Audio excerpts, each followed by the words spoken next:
चलिए आज हम लोग फिर कुछ नया टॉपिक लेकर आए हैं क्लास 12 के लिए। ये मोस्ट इंपॉर्टेंट टॉपिक होने वाला है आज का। ये अहम वीवीआई टॉपिक है, ठीक है, फॉर क्लास 12 के लिए। ठीक है, क्लास 12 का फिजिक्स, जितने भी फुल कोर्स करना चाहते हैं आप लोग तो प्लीज सब्सक्राइब एंड लाइक कर दें। ठीक है, तो चलिए आज का जो टॉपिक है, चलते हैं हम लोग डिराइवेशन ऑफ जूल्स लॉ। ठीक है, डिराइवेशन ऑफ जूल्स लॉ। ठीक है, मतलब जूल्स साहब जो थे उसने एक नियम दिया जिसको नाम रखा गया है जूल्स लॉ। कोई दिक्कत नहीं, चलिए ठीक है। यहाँ पर जो डिराइवेशन निकाल रहे हैं किसका, जूल्स लॉ का। ठीक है, तो इसका जो एक सेकंड नाम भी है, क्या है कि यहाँ पर बोलेगा सेकंड क्वेश्चन क्या हो सकता है कि explain heat produced by the electric current. ठीक है, मतलब कि heat produced by the electric current, मतलब जब किसी कंडक्टर में हम अगर इलेक्ट्रिक करंट पास करवाते हैं, ठीक है, तो इस कंडक्टर में इलेक्ट्रिक करंट जो प्रोड्यूस होता है उसको हमको एक्सप्लेन करने बोला है। कोई दिक्कत नहीं, तो चलिए हम इसी को एक्सप्लेन करेंगे। और इसको सेकंड और उसका दूसरे तरीके से क्वेश्चन आता है आप लोग का एग्जाम में, ठीक है, तो दूसरे तरीके से कौन सा क्वेश्चन आ सकता है कि डिराइवेशन ऑफ जूल्स लॉ, मतलब सीधा बोलेगा जूल्स लॉ का डिराइवेशन निकालने बोलेगा। ठीक है, या तो सेकंड क्वेश्चन पूछ देगा कि explain heat produced by the electric current, मतलब इलेक्ट्रिक करंट के द्वारा जो हीट प्रोड्यूस होता है उसको एक्सप्लेन करने बोलेगा। कोई दिक्कत नहीं, ये दो प्रकार का क्वेश्चन, ये दो प्रकार का क्वेश्चन है, परंतु इसका आंसर एक होगा, एक डिराइवेशन होगा। कोई दिक्कत नहीं, ये दो तरीके से पूछा जा सकता है। ठीक है, तो चलिए इसको हम लोग क्वेश्चन को समझ लिए कि क्या पूछ रहा है हमको। ठीक है ना, तो यहाँ पर हम लोग देखने वाले हैं इसका सॉल्यूशन। ठीक है, मतलब इसका डिराइवेशन हम लोग बनाने वाले हैं। ठीक है, तो चलिए देखते हैं।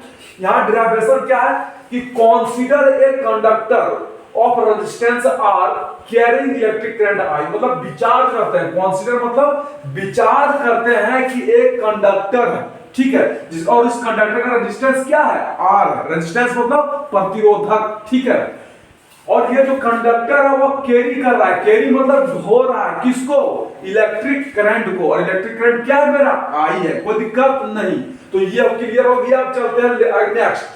लेट भी क्या हो गया मेरा, potential difference across the conductor, मतलब कि अगर इस पॉइंट और इस पॉइंट के बीच में जितना पोटेंशियल डिफरेंस जनरेट होगा, किसके बीच में, कंडक्टर के बीच में, है ना, कंडक्टर में जो पोटेंशियल डिफरेंस जनरेट होगा उसको हम लोग भी से डिनोट करते हैं। कोई दिक्कत नहीं, चलिए आगे बढ़ते हैं। उसके बाद देखते हैं यहाँ पर ये मेरा क्या है, जिस सेल लगा दिए, देखिए ये कंडक्टर है, ये कंडक्टर लगा दिए और नीचे जो है ये सेल लगा दिए। ठीक है, अब आपका इलेक्ट्रिसिटी जो है फॉलो होने लगा। अब फॉलो हो रहा है, देखिए यहां से इंटर हो रहा है, यहां से निकल रहा है। ठीक है, इधर हो रहा है इनसाइड और ये हो गया आउटसाइड, मतलब इलेक्ट्रिकल इधर से निकलेगा। कोई दिक्कत नहीं, तो ये हो गया मेरा कंडक्टर। अब इसी में जब हम इलेक्ट्रिसिटी को फॉलो करवाएंगे और इसमें जो रेजिस्टेंस रहेगा, तो रेजिस्टेंस के थ्रू जो है इस कंडक्टर में हीट जनरेट होगा, और उसी कितना हीट जनरेट होता है हम लोग अभी उसी को निकालेंगे, उसी को एक्सप्लेन करने बोला है। कोई दिक्कत नहीं, चलिए आगे बढ़ते हैं।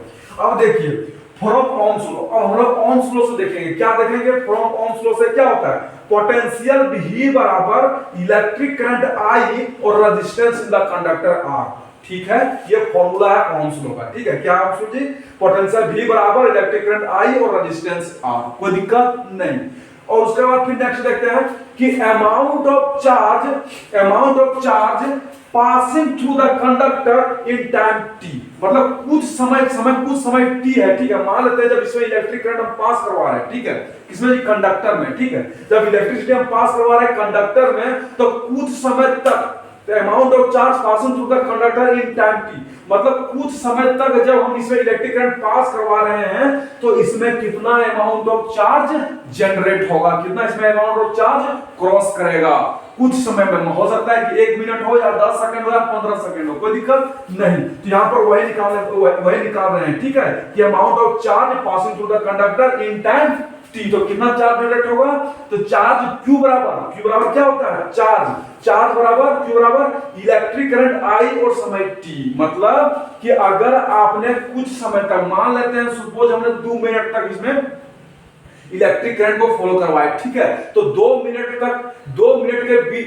तक इसमें जितना भी इसमें जो है इलेक्ट्रिक करंट पास होगा उसको टोटल जो है मैग्नीट्यूड निकालेंगे। हम लोग पास वही निकाल रहे हैं, चार्ज Q बराबर इलेक्ट्रिक करंट I और समय T, ठीक है। तो ये हम लोग पोटेंशियल निकाल लिए और ये हम लोग चार्ज निकाल दिए, कहां पर, कंडक्टर पर। कोई दिक्कत नहीं, चलिए आगे बढ़ते हैं। उसके बाद हम लोग देखते हैं कि the work done by the cell is, देखिए अगर जो है आपका जो कंडक्टर में अगर कोई रेजिस्टेंस है, ठीक है, अगर कंडक्टर में रेजिस्टेंस है तो आपको जो है सेल के द्वारा कुछ वर्क डन किया गया होगा, ठीक है। तो ये वर्क डन कितना होता है, तो वर्क डन का फार्मूला होता है जी वर्क डन बराबर चार्ज Q और पोटेंशियल V, कोई दिक्कत नहीं, आगे देखते हैं। अब यहां पर क्या होता है जी चार्ज Q, अब चार्ज Q का फार्मूला भी जस्ट निकालेंगे, कंडक्टर में कितना होता है, तो चार्ज Q बराबर इलेक्ट्रिक करंट I और समय T। तो यहां पर देखिए चार्ज Q के जगह इलेक्ट्रिक करंट I और समय T रख दिए, कोई दिक्कत नहीं। अब पोटेंशियल V बराबर, देखिए पोटेंशियल V जो जनरेट हो रहा है कंडक्टर में कितना, जितना हम लोग इलेक्ट्रिक करंट I देंगे और जितना कंडक्टर का रेजिस्टेंस रहेगा तो IR होगा। तो देखिए पोटेंशियल V जगह हम लोग IR पुट कर दिए, कोई दिक्कत जी नहीं। अब यहां पर हम लोग देख सकते हैं, क्या देख सकते हैं जी कि वर्क डन बराबर IT into IR हो गया, ठीक है। अब यहां पर देखिए इलेक्ट्रिक करंट I और I दो को हो गया भाई, जब दो तो हो जाता है तो हम उसको स्क्वायर कर देते हैं, तो यहां पर वर्क डन बराबर I स्क्वायर RT हो गया, कोई दिक्कत जी, ये रहा R और ये रहा T, आर हो गया रेजिस्टेंस, T हो गया समय, कोई दिक्कत नहीं। अब देखिए यहां पर क्या कि इलेक्ट्रिक करंट I बराबर एक फार्मूला क्या होता है, देखिए फ्रॉम ओम्स लॉ से अगर हम आते हैं तो इलेक्ट्रिक करंट I बराबर क्या होता है जी, इलेक्ट्रिक करंट I निकालना है बाबू, तो I बराबर हो जाएगा आपका potential V upon resistance R, कोई दिक्कत, यही हमने पुट किया, I के जगह पर potential V upon R, square था स्क्वायर रख दिए, फिर रेजिस्टेंस है और समय T है, कोई दिक्कत यहां नहीं। अब देखिए जी ये पोटेंशियल V है बाय R है, उसके ऊपर होल स्क्वायर है, तो हम पोटेंशियल V का स्क्वायर कर सकते हैं और रेजिस्टेंस R का भी स्क्वायर करेंगे, कोई दिक्कत नहीं। अब देख सकते हो यहां पर ये रेजिस्टेंस है और यहां पर देखिए रेजिस्टेंस यहां पर रख दिया, समय T रख दिया जी, कोई दिक्कत नहीं। अब R का स्क्वायर किया तो R स्क्वायर हो गया, पोटेंशियल V का स्क्वायर किया तो पोटेंशियल V का स्क्वायर हो गया। अब देख सकते हैं यहां पर ऊपर में भी, यहां पर नीचे R स्क्वायर है और यहां पर R है, तो आपको एक R और एक R काट देंगे तो कोई दिक्कत होगा हमको नहीं, जब एक R काटेंगे तो कोई एक R बढ़ जाएगा। तो यहां पर देखिए वर्क डन बराबर लिख दिए जी बराबर पोटेंशियल V का स्क्वायर हो गया, एक R काटे, एक R बच गया जी, रेजिस्टेंस एक बच गया, उसका समय T हो गया, कोई दिक्कत नहीं। तो एक फार्मूला क्या निकला जी वर्क डन बराबर I स्क्वायर RT, ये फर्स्ट फार्मूला हो गया।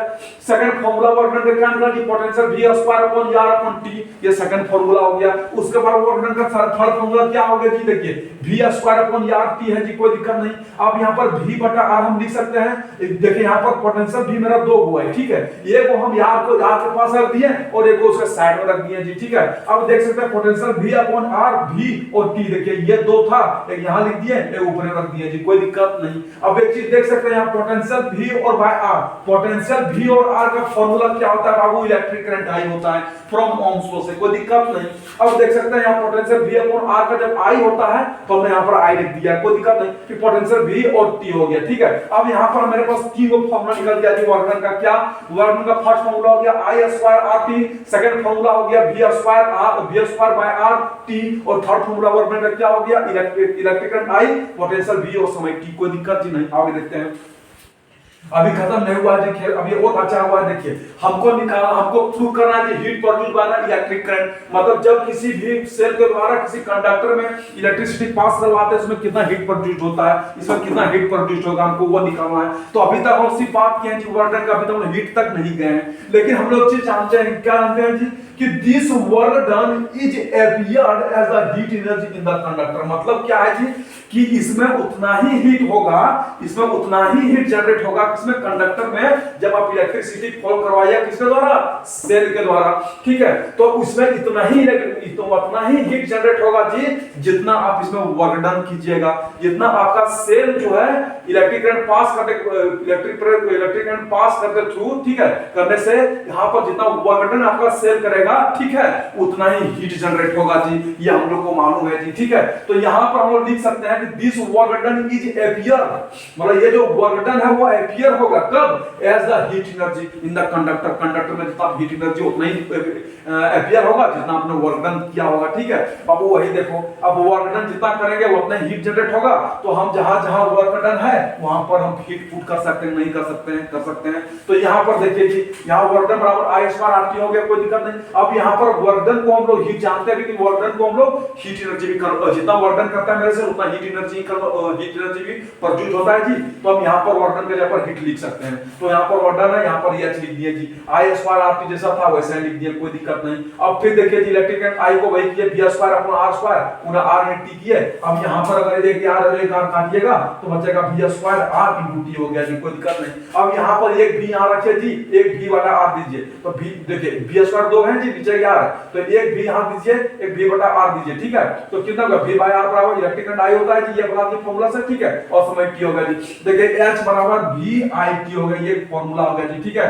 अब हीट का भी सेकंड फार्मूला देखिए ये हो गया जी, और फिर क्या हो गया फर्स्ट फार्मूला ये हो गया जी। तो यहाँ पर हम लोग देख सकते हैं कि जो वर्क डन का फार्मूला है बाबू सेम हीट का भी फार्मूला है, मतलब जब इलेक्ट्रिक करंट आप सब पास कीजिएगा तो इतना मात्रा में हीट प्रोड्यूस होगा जी। सेम इसी फार्मूला को कहते हैं हम लोग this is called joules law, इसी को कहते हैं जी हम लोग जूल्स लॉ, ठीक है। और इसी और यही एक्सप्रेशन जो h बराबर i स्क्वायर ये है जी, इसी एक्सप्रेशन को कहते हैं express heat produce by the electric current, मतलब जब आप इलेक्ट्रिक सेल के द्वारा ये इलेक्ट्रिक करंट पास करवाए किसी कंडक्टर में इतना ही हीट जनरेट होगा जी, कोई दिक्कत नहीं। चलो भाई जल्दी जल्दी मेरे चैनल को सब्सक्राइब एंड लाइक कर दो भाई, चलो ठीक है।